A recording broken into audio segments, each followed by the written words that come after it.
તમને તમારા ઘરમાંથી ગરોળીને ભગાડવા માટે બજારમાં ઘણા કેમિકલ મળશે, પરંતુ તમે તેને કોઈપણ દવા કે કેમિકલ વિના સરળતાથી ભગાડી શકો છો. તમને જણાવી દઈએ કે ગરોળીના મળ અને લાળમાં સેલ્મોનેલા નામનું બેક્ટેરિયા જોવા મળે છે, જે ફૂડ પોઈઝનિંગનું જોખમ વધારી શકે છે.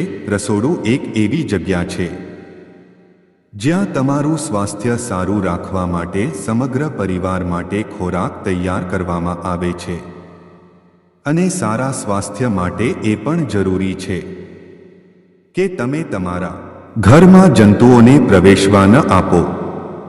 જો કે જ્યારે ઉનાળો આવે છે ત્યારે ઘરોમાં ગરોળી અને વંદા દેખાવા લાગે છે. તેમને ભગાડવું એટલું સરળ નથી. એકવાર બહાર જાય તો પણ ફરી દેખાવા લાગે છે. ચાલો જાણીએ કે તમે કયા ઘરગથ્થુ ઉપચારનો ઉપયોગ કરીને તેનાથી છુટકારો મેળવી શકો છો. તમને તમારા ઘરમાંથી ગરોળીને ભગાડવા માટે બજારમાં ઘણા કેમિકલ મળશે, પરંતુ તમે તેને કોઈપણ દવા કે કેમિકલ વિના સરળતાથી ભગાડી શકો છો. તમને જણાવી દઈએ કે ગરોળીના મળ અને લાળમાં સેલ્મોનેલા નામનું બેક્ટેરિયા જોવા મળે છે, જે ફૂડ પોઈઝનિંગનું જોખમ વધારી શકે છે. જો સાલ્મોનેલા ખોરાકમાં આવે છે તો વ્યક્તિની સ્થિતિ ગંભીર બની શકે છે. તેથી તે ગરોળી ઘરમાં ન રહે તે જરૂરી છે. ઈંડા શેલેન્ડાના શેલ ગરોળીથી બચવામાં ખૂબ મદદરૂપ થાય છે. તમે બારીઓ પર ઈંડાના શેલ રાખી શકો છો. તમે તેને દર અઠવાડિયે બદલી નાખો જેથી તે સડી ન જાય. ડુંગળી અને લસણની છાલ. આ સિવાય તમે ડુંગળી અને લસણની છાલને સ્ટોર કરીને બારીઓ અને દરવાજા પર લગાવી શકો છો.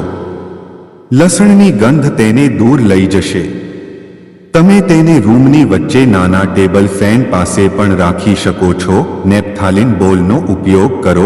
નેપ્થાલિન બોલ્સ ગરોળી તેમજ અન્ય ઘણા પ્રકારના જંતુઓને ભગાડે છે. ધ્યાન રાખો કે જ્યાં બાળકો પહોંચી ન શકે અને ખાઈ ન શકે ત્યાં તેને રાખો. કાળા મરીનો સ્પ્રે.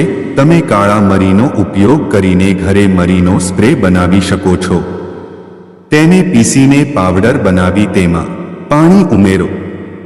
મરીનો સ્પ્રે ગરોળીના શરીર પર બળતરા પેદા કરે છે, જે તેને દૂર રાખશે. વંદો દૂર કરવા માટે લવિંગ. રસોડામાંથી કોકરોચ દૂર કરવા માટે લવિંગ રાખો. તેની ગંધથી વંદો સરળતાથી ભાગી જશે. આ સિવાય જ્યાંથી વંદો નીકળે છે ત્યાં તમે કેરોસીન તેલનો પણ ઉપયોગ કરી શકો છો.